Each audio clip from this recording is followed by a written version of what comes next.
Papuri po sa Panginoon sa ating pong mga pag-aawitan at sa tayong awit po ng ating pong choir. Ayan. Good morning po mga kapatid. Wala po tayong online today. Tama ba, Brother Orly? Wala, eh. Meron na? Record lang, record. So marami kasing naghahanap, nahahagar na ako. So, wala po kasi tayong internet mula kahapon. Pero next week, doon po sa mga ano yung makakakaroon na po ulit tayo. Okay. So, sabi nga natin last week, ang February ay buwan ng mga puso. Ang Marso, buwan ng mga nguso. Ayan. Happy Women's Month po ng buwan po ng Marso. Kaya lahat po ng mga kababaihan po natin na naririto, saludo po tayo sa inyong contribution sa ating lipunan, sa inyong family, at higit sa lahat sa iglesia ng ating pong Panginoon. Kaya po bilang pagpaparangal at pagpupugay po natin sa lahat ng ating mga kababaihan, pinag-uusapan po natin mga babae sa Biblia na nagpakita at nagpamalas ng kanilang sakripisyo, dedikasyon, paglilingkod, nakapupulutan natin ng mga magagandang aral sa ating po mga buhay. Last week, pinag-usapan natin the Shunammite woman, kung paano yung babaeng ito'y nagpakain, nagpatuloy, nagpatira ng isang stranger sa kanyang bahay na walang hinahangad na kapalit. Ano po? Dahil ginawa niya yon sa gawain ng Diyos, sa lingkod ng Diyos, sinuklian ng langit ang kanyang kabutihan. Binigyan siya ng baby, ng anak na nagtanggal ng kahihiyan para po sa kanya. Kasi naniniwala tayo that those who commit to serve God, yan po yung pinagpapala ng langit. So today, let's talk about Dorcas. Kilala niyo ba si Dorcas? Sa Acts chapter 9. And by the way, kung aware po kayo, nasa labas po yung series po natin sa whole ng March. Pwede niyong basahin yung mga text natin para every message po natin meron na kayong parang familiarity na doon sa ating po mga messages. Ano po? So ang tawag natin kay Dorcas, a woman hard to lose. Ang babaeng nakakahinayang mawala, nakakahinayang mamatay agad. Ano, yan po si Dorcas. Sige niyo katabi niyo. Nakakahinayang ba? Tingnan, sige, tingnan niyo. Pag yan ba'y lumipat ng ibang church, nakakahinayang? O sasabihin, naku, buti nga, umalis na siya. Ano? Di ba? Pag yan ba'y namatay, manghihinayang tayo, sasabihin natin na, sana si ano na lang ang namatay, hindi siya. Ano? Huwag naman gano'n, huwag kayong magtuturo. Ano? Pero kailangan pinanghihinayangan tayo. Ano po? So, yun yung ating pong pag-uusapan today. So, let's see. Gawa chapter 9, verses 36. Let's start in verse 36. Sa Jope naman, may isang alagad na babae na ang pangalan niya ay Tabita. Sa Griego, ang kanyang pangalan ay Dorcas, nang ibig sabihin, usa. Ginugugol niya ang kanyang panahon sa paggawa ng mabuti at pagkakawang gawa. So sa bayan daw po ng Jope, may isang babae na may dalawang pangalan. And it is common. Yang ang katabi mo, baka tatlo pa ang pangalan niyan. Ano? Kasi lahat tayo may code name, may alias. Di ba? So itong si Dorcas, meron siyang dalawang pangalan. Yung isa ay Tabita, yung isa po ay Dorcas. At itong babae daw na ito ay alagad ng ating Panginoong Jesus. Sa Ingles, ang sabi roon, disciple. So Dorcas was a disciple of Jesus. The word disciple was applied to the early followers of Jesus. Disciple means learner. The one who sits at the feet of Jesus to learn.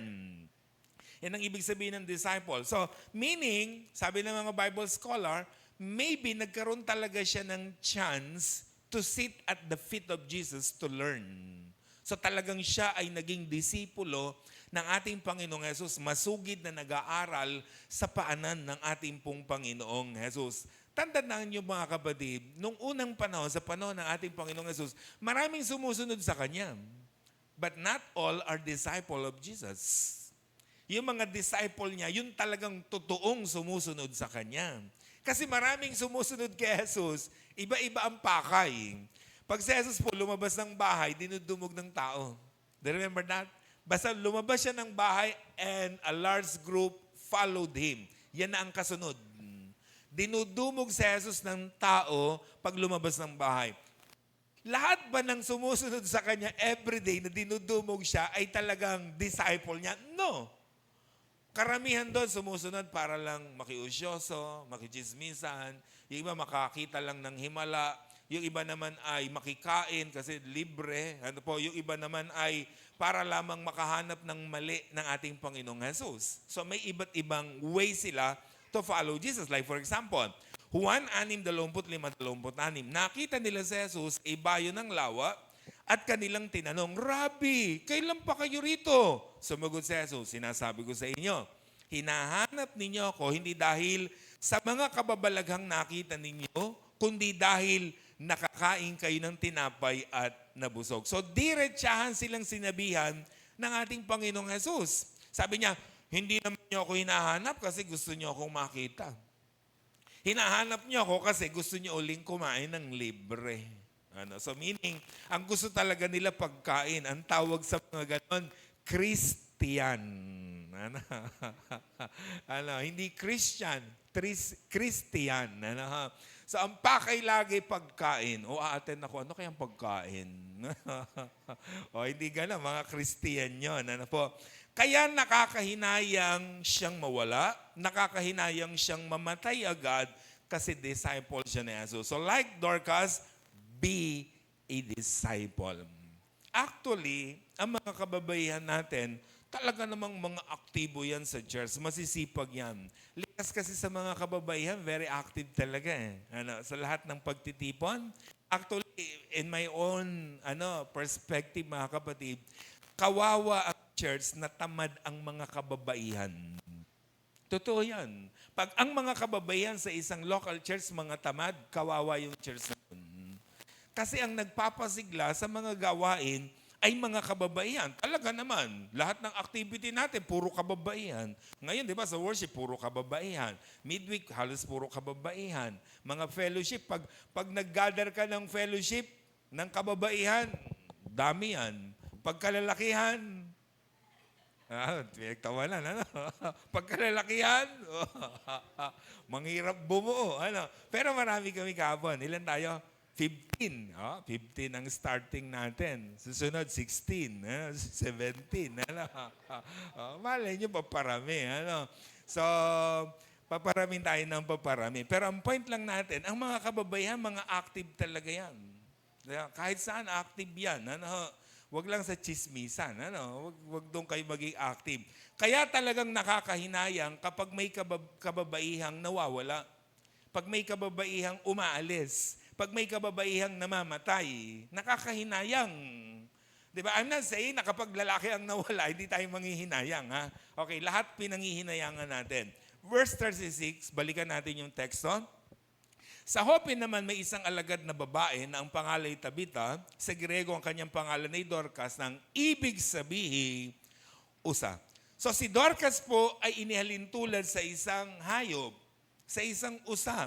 Alam nyo ba ang ibig sabihin, kapag ang isang babae, lalo na sa kanilang panahon, ikinumpara mo sa isang babae, when you are compared to an animal in those days, alam nyo ibig sabihin nun? You are so beautiful. Napakaganda mo. Di ba? Pag inihalin tulad ka sa isang hayop, kaya tayo, di ba, mga Filipino, ang tawag nga natin, ikaw ang pinakamaganda na hayop sa balat ng lupa. Kaya ang katabi nyo, ang ganda niya ay di ba? Hayop sa ganda. Di ba? Kasi pag inihalin tulad ka sa hayop, you're so beautiful sa kanilang panahon. Like for example, Hawit ni Solomon isa siyam. Saan ko ba itutulad ang gayuma mo aking hirang? Sa kabayo ng paraon. Anong ganda kong pagmasdan? Sabi ni Haring Solomon, saan ko ba itutulad ang ganda mo, mahal ko? Sabi niya, sabi niya, kamukha mo yung kabayo ng paraon.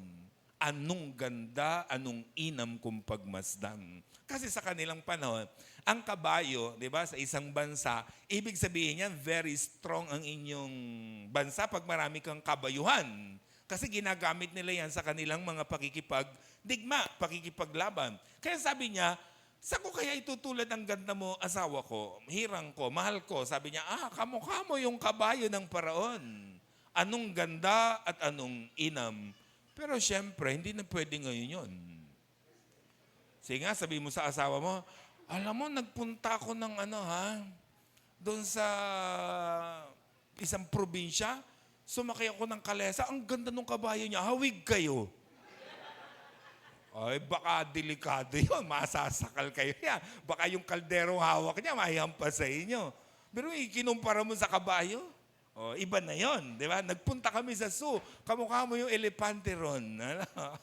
So hindi na sa hayop. Sa atin ngayon, usually, kinukompare sila sa flowers, sa gems, or whatever, hindi lang sa hayop. Ano po? Pero ang point natin, napakaganda ni Dorcas sa kanyang mukha. Pero alam nyo, ang pinakamaganda sa kanya, yung kalooban niya. Her good deeds made her beautiful. Ang totoong nagpaganda sa kanya, hindi lamang yung kanyang mukha, kundi yung kanyang kalooban. Kasi totoo yan mga kapatid, ang taong mabait, kahit hindi kagandahan, maganda yun sa'yo. Tama? Basta ginagawang kanyang mabuti. Talagang maganda yun. Tingnan nyo, kahit mga politician natin, kahit million, billions ang ninanakaw sa atin, magbigay lang ng relief goods, pogi na naman sila. Maganda na naman sila. I'm not saying na tama ang ginagawa nila. What I'm saying is, ang tao pag gumagawa ng mabuti, gumaganda, pumupogi. Diba? Kaya napakahalaga, always do good. Para lalo tayong gumanda, hindi lang sa mukha, kundi maging sa ating pong kalooban. So Dorcas was very beautiful woman, inside and outside. Yun ang napakaganda. So lesson, like Dorcas, be beautiful inside and outside. Strive for inner beauty. Huwag puro outer beauty. Maganda yung may magandang mukha. Pero higit na maganda yung may maganda tayong kalooban. Aanin mo yung ganda ng mukha kung isinisuka ka ng lipunan. Di ba? Kung ikaw ay kinamumuhian ng tao, kahit gandang-ganda ka, kinis na kinis ka, plat na plat ang buhok mo, gandang-ganda ka, tangos ang ilong mo, pero ang sama ng ugali mo, ang pangit mo pa rin sa ibang tao. Kaya ang pinagaganda natin, yung ganda ng kalooban. Diba? Kaya yung katabi mo, kahit di kagandahan yan, maganda yan sa loob. Joke lang. Pero magaganda tayo sa kalooban, importante yon. Diba na kinakailangan natin. Tingnan sabi ni Pedro, 1 Peter 3:3-4, ang inyong ganday huwag maging kaganyakang panlabas lamang, paaris ng pag-aayos ng buhok, pagsusuot ng gintong hiyas, mamahaling damit. Salib, pagyamanin ninyo ang gandang walang kupas na likha ng mayumi at mahindiwa at lubang mahalaga sa mata ng Diyos. Hindi sinasabi ni Pedro na masamang maglagay ng hikaw, maglagay ng palumuti, maglagay ng kung ano mang nasa mukha mo, magsuot ng mamahalin at magagarang damit. No! Hindi niya binabanggit yun. Hindi niya sinasabing, huwag niyong gawin yon. Ang sinasabi niya, kung puro gandang labas lang ang inaatupag niyo, walang kwenta yun. Kailangan inaayos mo yung labas, pero inaayos mo yung loob. Ngayon, kahit hindi kagandahan ng mukha natin, pero maganda ang kalooban natin, yun ang higit na nagpapaganda sa atin. Di po ba? Pero maraming mga tao, ang binibigyan ng pansin yung panglabas. Di ba? Yung panlabas lamang. Gaano karaming oras ang inuubos natin kakapaganda? Yung katabi mo, ilang oras maligo yan? O paglabas pa, ano pang gagawin? O kung ano-ano ipapahid pa na hindi naman mga tumatalab. Di ba? Di ba? O, inuubos natin napakahaba. Pero, gaano kahaba ang inuubos mo pagpapaganda ng loob? Diba? Yun yung kailangan natin binibigyan ng pansin. Gustong-gusto natin gumanda ang labas, but we neglect yung loob. Listen, kung marunong kayong mag-ayos ng kilay, dapat marunong kayong higit sa lahat mag-ayos ng buhay. Kasi kung puro kilay lang ang aayusin nyo, walang kwenta yun. Ano? Kahit maganda ang kilay nyo, pero ang buhay nyo pangit, walang kwenta yun. Kailangan ng buhay natin na inaayos natin.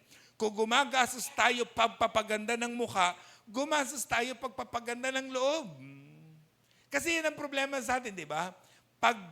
Pagpapaganda ng labas, gastos tayo ng gastos. Magkano ba inuubos dyan?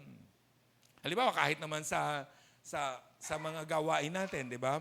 Pag ang anak natin magtutur, magkano? 3,000. Sasama ka ba? 6,000 na kayo. Pag sa church, may gawain ng kabataan. Libre ba? Laging hanap, libre. Pero pag sa labas, gumagastos. Pero pag inaayos yung loob, ayaw natin ng gastos. Gusto natin libre. Di ba? Bibili tayo ng mamahaling kung ano-ano. Pero pag Bible, kailangan ninyong may Bible. May libre ba sa church?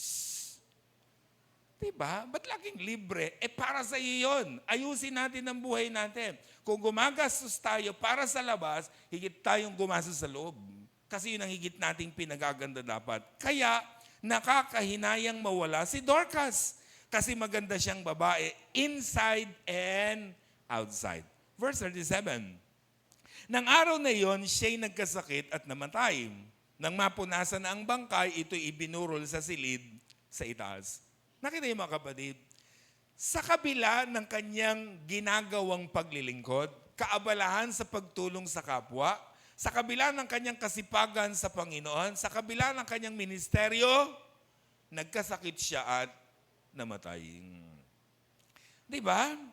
So, hindi binanggit kung ano ang naging sakit niya, pero syempre dahil hindi modern yung way ng kanilang medicine that time, so yung kahit konting sakit namamatay. Ngayon kasi, di ba, pag sumakit ang tiyan mo, pwede kang i-ultrasound, alam mo agad kung ano. Sa kanila, pag sumakit ang tiyan, nabalis lang yan. Di ba? Minsan ganun lang naman ang sagot nila. Pero ang point natin mga kapatid, nagkasakit siya ng malubha at namatay. So like Dorcas, you will get sick and die. Kahit gaano ka kabait, kahit gaano ka kasipag sa gawain ng Panginoon, kahit gaano kalaki ang ministeryong ginagampanan mo, magkakasakit ka at mamamatay ka. Kailangan nire-remind natin ang sarili natin sa ganyang bagay. Kasi ang katawan natin is not perfect. It is corruptible, nasisira. Di ba talagang nabubulok yan?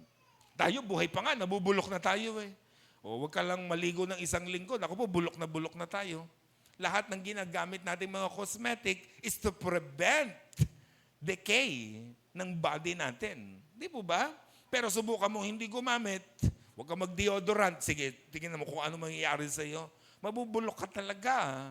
Di ba? Yun ang point natin mga kapatid. Ano po? So, lahat talaga tayo magkakasakit at lahat tayo ay mamamatay.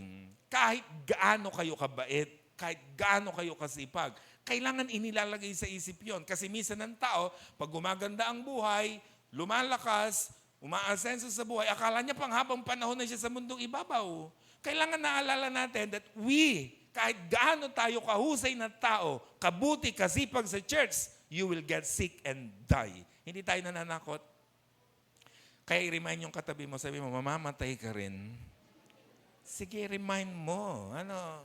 With feelings. Mamamatay ka rin. Diba? That's the reality of life. Bagaman, syempre, ang mga kababaihan po natin ay mas mahaba ang buhay kaysa sa mga lalaki.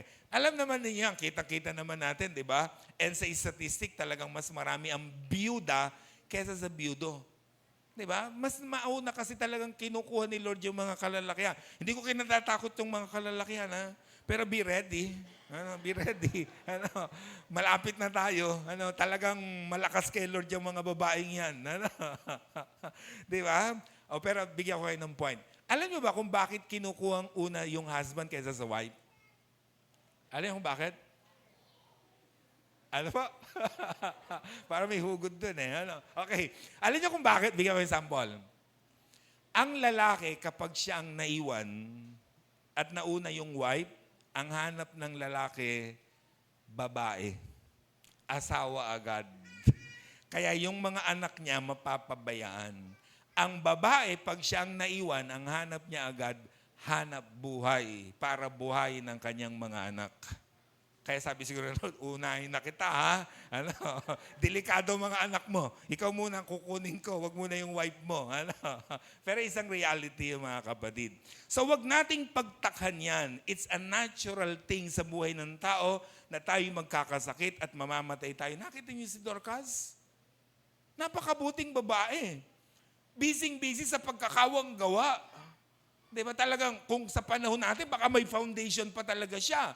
At yung foundation niya ay para sa mga babaeng balo. Na alam ninyo mga kapatid, ang mga balong babae nung unang panahon, they were the poorest people in the world. Kasi pag babaeng balo ka, ikaw ang pinakakawawa. Alam niyo kung bakit? Kasi ang babae nakaasa sa lalaki. Una sa tatay nila.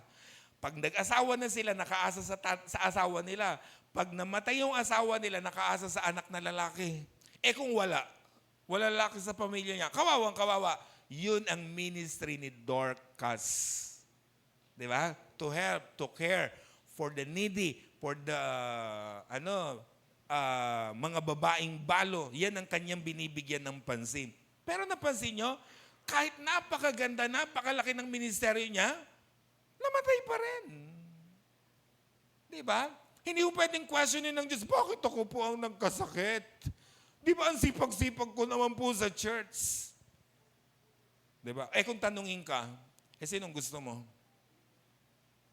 Si sister, ano na lang po. Di ba? Nagkasala ka pa. Di ba? Ganun tayo. Minsan pag magkukwestiyon, bakit siya po ang namatay? Ang sipag-sipag niya. Di ba? Sinong gusto mo? Yun na lang po mga tamad. Di umaaten. Ano? Wala tayong magagawa. Masipag ka, tamad ka, mabait ka, masama ka, makadiyos ka at hindi, nagbibigay ka o hindi, may charity works ka o wala, pare-pareho lang tayong magkakasakit at mamamatay. Pero maganda nang magkasakit at mamatay na nasa Panginoon. Na gumagawa ng mga gawain ng Panginoon.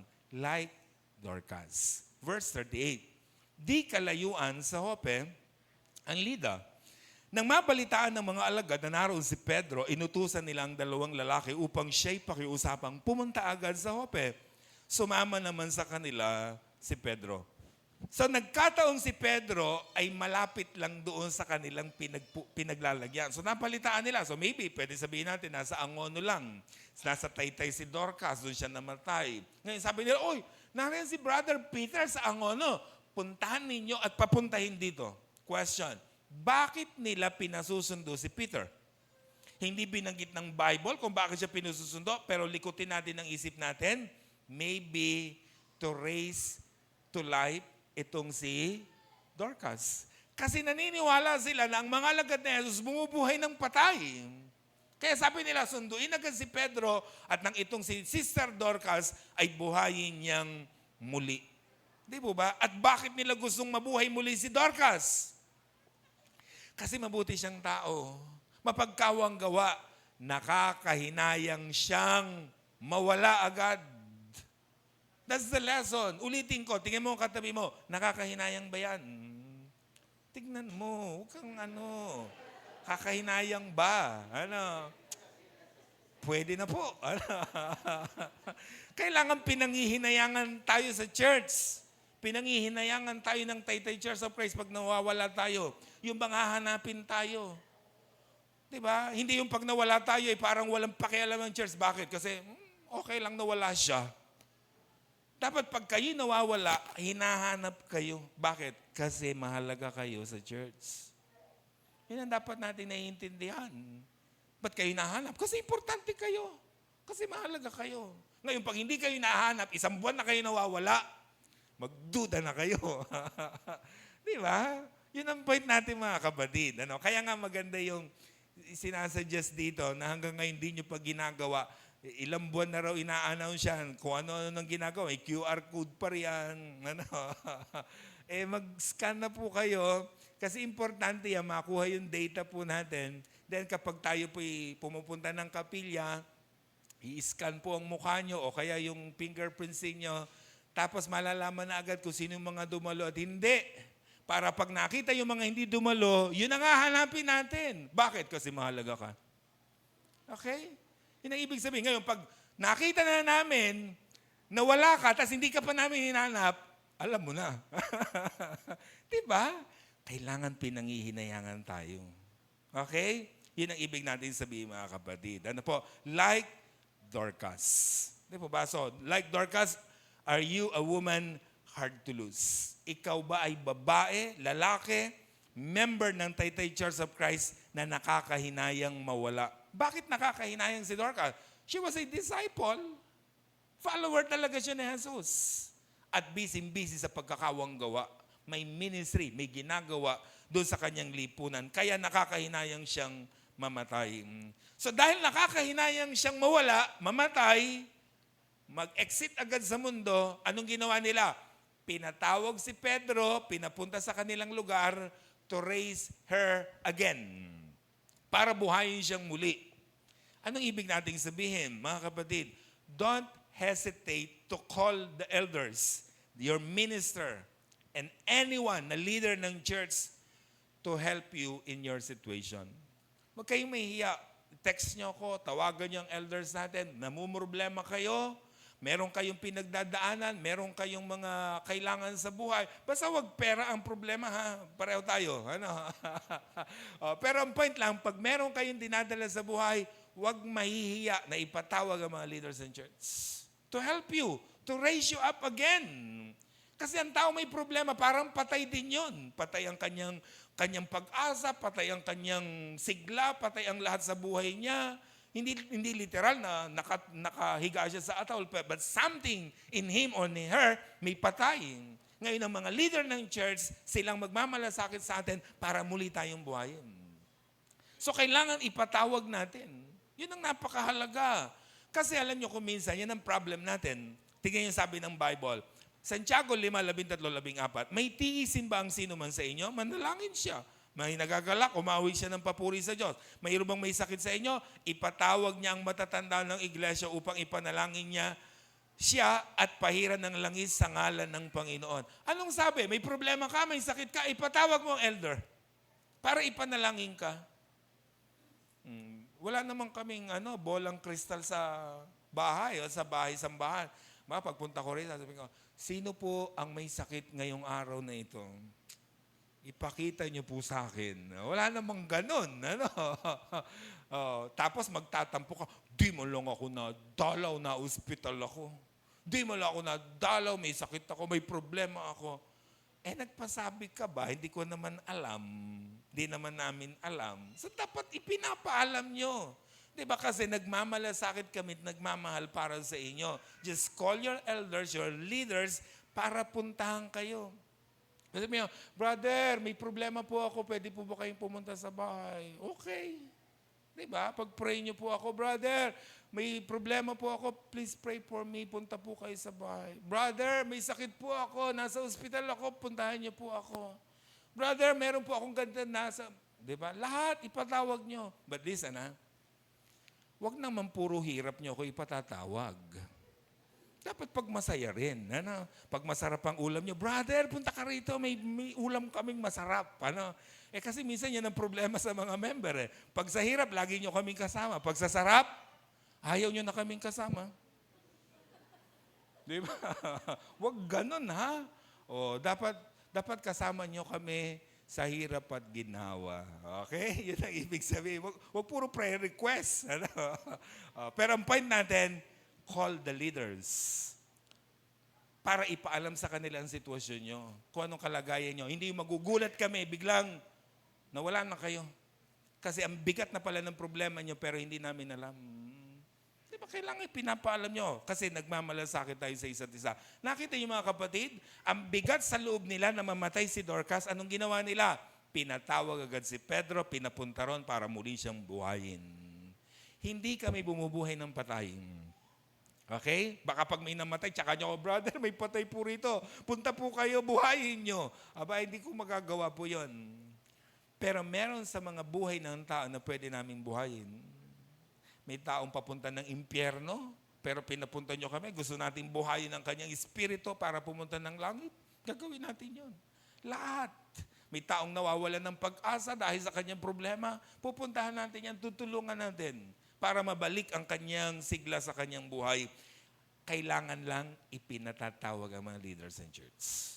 Okay? Yun ang kailangan natin ginagawa. Verse 39, pagdating doon, dinala siya sa silid sa itaas. Agad lumapit sa kanya ang mga babaeng balo at nananangis. Ipinapakita ang mga balabal at mga damit na ginawa ni Dorcas nung ito'y nabubuhay pa. Pagdating ni Pedro, anong eksenang nakita niya? Nag-iiyakan lahat. Natural. Patay yun. Alam mo, magkantahan sila ng, ang buhay ng Kristiyano ay masayang tunay. Patay yun. Di ba? So talaga nag-iiyakan sila. So, yun yung kanyang nakita. Why? Because it is normal, it is natural to cry when loved one dies. Pag meron talagang namamatay, iiyak talaga tayo. Luluha tayo. Masasaktan po tayo. Yun naman talaga ang pakiramdam pag may namamatayan eh. Diba? Kaya alam nyo sa Cardona, pag meron namamatayan, hindi ko pinatitigil umiyak. Kasi tayo ang hilig natin pag may namamatayan, tono. Bakit? Namatayan siya. Meron siyang sapat na dahilan to cry. Ba't mo pipigilan? Kaya lagi ko sinasabi sa Cardona, huwag niyong pigilin. Sabihin niyo, iiyak mo pa. Go. Mamaya titigil din yun. Di ba? Basta hirap naman yung may, talagang iyak ka ng iyak, di ba? Pero yung habot ang hagod mo, tama na. Lalo pa yung magkagaganon, di ba? Pero pag sinabi, sige lang, umiyak ka, titigil din yun. Ano? Kasi mapapangal din ang bibig nun. Kaya pag merong umiiyak dahil meron silang sapat na dahilan, ibigay nyo. Karapatan nila yun. Kasi it is natural and it is normal to cry. May dinaramdam eh. Sabi nga ni Harry Solomon di ba? There is a time for everything. May panahon talagang tatawa ka, tumawa ka. May panahon na iiyak ka, umiyak ka. Hindi masama yun, di ba? Yan ay panahon talaga. Pero after umiyak, move on. Di ba? Get up. Do everything na pwede nating gawin para maipagpatuloy natin ang buhay natin. Di ba? And they put her godly works on display. Kanya-kanyang bigkas sila ng eulogy. Pagdating ni Pedro, nag-iiyakan sila, sabi nila, Brother Peter, alam niyo po bang yung si Dorcas ay ganito? Napakabuti niyang tao, mapagpakawang gawa. Ito po yung ginawa niyang balabal sa akin. Ito po yung binigay niya sa akin. Ito po. Lahat sila merong magandang sinabi tungkol kay Dorcas. But listen, hindi nila sinabi yon dahil patay na si Dorcas. Sinabi nila yon dahil ganun talaga si Dorcas. Ang malungkot kasi sa maraming eulogy ngayon, pag may namamatay, mga mabubulaklak lang. Diba? Pag buhay yon, anong mga pinagkukwentuhan natin? Minsan yan ang problema sa mga tao, even Christians. Pag buhay ang tao, nakikita lang natin yung mali at masama niya. Pero subukan mong mamatay yan, lahat ng maganda lalabas. Diba? O gusto niyo na bang lumabas lahat ng magaganda? Ayaw pa. Tiis-tiis kayo kung ano man sabihin ng kapwa nyo. Ano? Dahil pag namatay kayo, lalabas din yung magaganda. Ano? Ngayon, tiis muna tayo sa pamimintas nila o kung ano mang marinig natin. But sometimes yun ang point, mga kapatid. They put her godly works on display. Ikinuwento nila kung anong klaseng babae itong si Dorcas. Di ba? At sana ganun din tayo. Huwag na nating hintayin mamatay ang kapwa natin para sabihin natin ang maganda tungkol sa kanya. Pag ang tao, mayroong ginawang mabuti, lalo na sa church, i-compliment natin agad. Bigyan agad natin ng appreciation. Alam mo, galing-galing yung kumanta talaga. Kahit lip-sync kayo, talaga namang blessed na blessed ako. Di ba? Galing nyo talagang pag kayo nagpe-praise and worship, talagang dalan-dala ako. I-appreciate na natin. Kailan natin sasabihin nyo, pagpatay sila? Pag meron tayong ginagawa na mabuti, lalo na pag sa church, kailangan ina-appreciate na natin sila. Di ba? Kailan natin babanggitin yung pag namatay? Alam mo, pag nagpe-praise and worship po yan, talaga pong para akong dinuduyan. Hindi na niya narinig. Patay na siya. Di mo ba? So, kailangan habang buhay, ibinibigay natin yung appreciation, yung recognition para sa kanila. But listen, no good deeds and good works goes unrecognized. Lalabas at lalabas lahat ng ginawa nating mabuti. Ngayon, kung hindi man nare-recognize ang tao sa paligid natin, huwag kayong mag-alala. Hindi pwedeng lumampas yan sa paningin ng Diyos. alam ng Diyos sa mga pinagagawa natin. Ano po? Verse 40 and verse 41. Pinalabas ni Pedro ang lahat, siya'y lumuhod, nanalangin, pagkatapos sumarap siya sa bangkay at sinabi, Tabita, bumangon ka! Dumilat si Tabita at naupo nang makita si Pedro. Hinawakan ni Pedro ang kanyang kamay at tinulungan siyang tumindig. Pagkatapos, tinawag niya ang mga banal at ang mga babaeng balo at iniharap sa kanila si Dorcas na buhay na. Nadama ni Pedro yung sobrang bigat, yung sobrang lungkot dahil doon sa iyakan ng mga tao at doon sa pagdidisplay ng good deeds ng babaeng ito na si Dorcas. Kaya nung sabi niya, labas! Pinalabas siyang lahat. Nagkulong. Then sabi niya, bangon. Anong ginawa ni Dorcas? Bangon. Biro niyo, patay, sumunod. Minsan, mas mabuti pa mga patay, masunurin eh. Yung katabi mo, buhay na buhay, mga suwail yan eh. Pag sinabi mo, hindi po ako atin. Mga suwail mo yan. Ito patay, bangon agad. Di ba? Sunod. Biruin mo yan. Pagsunod ni Dorcas, pagbangon niya, tapos binuksan ang pinto, sabi niya, surprise! Buhay na. Kung kasama kayo sa burol na yon, anong gagawin niyo? Makakatakot, ano? Patay biglang, tsaran! Ang mga patay nun, talaga nakakatakot. Si Dorcas, di ba, nagkasakit ng maluba. Anong itsura nun? Di payat na payat yun. Di ba? Umpak na ang bibig, tapos biglang bubuhayin. So talagang patay na patay. Mukhang patay talaga. Iba kasi ngayon, di ba? Ngayon ang patay, kung kailan namatay, tsaka gumanda. Napansin niyo yan? Kung kailan namatay, tsaka pumogi. Kaya pala yun lang ang secret para pumugit gumanda. Mamatay. Ano? Kasi totoo naman, gumaganda talaga. Iba-iba itsura nila. Pero noon, yung mga patay, talagang nakakatakot. Tapos biglang presenting, buhay na siya. Okay? So nakakatakot yung eksenang ito. Pero hindi sila nagtakbuhan. Why? Kasi sanay sila sa pagbuhay ng patay. It's a common thing sa kanilang panahon. Sa atin kasi hindi na common. Kaya nakakatakot siya pag mayroong patay na binuhay na maguli. But listen mga kapatid, hindi lang si Dorcas ang bubuhayin muli. Even you, even us. Pag tayo namatay, bubuhayin din tayo. Hindi katulad ni Dorcas yung physical na katawan. Di ba? Kundi yung ating kaluluwa ay bubuhay na muli at dadalhin sa Panginoon. Sabi ng 2 Corinthians 5:8, malakas nga ang loob kong iwan ang katawang ito na aking tinatahanan upang manirahan sa piling ng Panginoon. Iiwanan natin ang katawang ito para pumunta tayo sa Panginoon. Babalik tayo sa Panginoon. John 11:25-26, Jesus said, I am the one who raises the dead to life. Everyone who has faith in me will live even if they die. And everyone who lives because of faith in me will never really die. So sino raw po ang kahit mamatay ay muling mabubuhay? Those who have faith in Jesus. Kaya napakahalaga ng pananampalataya natin sa ating pong Panginoon. Napakahalaga na iniingatan natin ang pananampalataya natin sa Panginoon. Hindi dasal sa patay ang magdadala sa langit, kundi yung pananampalataya niya nung siya'y nabubuhay. Kaya listen mga kapatid, hindi matatawaran ng sipag ninyo sa church. Hindi matatawaran yung pag-attend nyo ng mga gawain. Yung sipag nyo sa church, sa worship, sa fellowship, hindi matatawaran yan. Okay yan. But listen, huwag nyong iiwanan ng anak nyo sa bahay. Natutulog po. Balato na natin kay Taning. Di ba? Huwag nyong iiwanan ng biyanan nyo. Huwag nyong iiwanan ng kapatid nyo. Huwag nyong iiwanan ng magulang nyo. Gumawa tayo ng paraan para makasama natin sila sa Panginoon. Di ba? Yan ang kailangan binibigyan natin ng pansin. Ano yan? Ibabalato natin? O yung pumbiyanan ko, balato na kay Taning para may representative po kami. Gusto niyo yun? Di ba? Hindi dapat ganon. Kailangan gumagawa tayo ng paraan para madala natin sila sa Panginoon. Yan kasi ang problema ko minsan sa atin. We are very active sa church, pero we neglect the members of our family.